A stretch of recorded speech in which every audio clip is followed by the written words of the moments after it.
ka-farmers. Birthday po nung pamangkin ng aking misis. Bali pamangkin ko na rin po. Kaya po yung aming kakainin ngayon. Yan po ang may birthday. Ayan. May birthday. Ayan po yung aking mga bayaw, hipag. Ay syempre ako, di po papahuli. Nakakalibre po ako ngayon ng pagkain. Ngayon, nanabi ako ang kain po ngayon kasi po ay libre.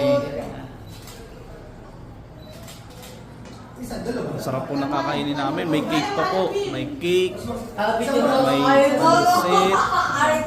Android iPhone lang yan. Android na naman yan. Wow. Ang dami po. Sarap. Salamat po sa may birthday. Salamat sa may birthday. Yan, ikaw close up ko lang po yung may birthday. Ayun na, gamitin. Sige, lapit-lapit ka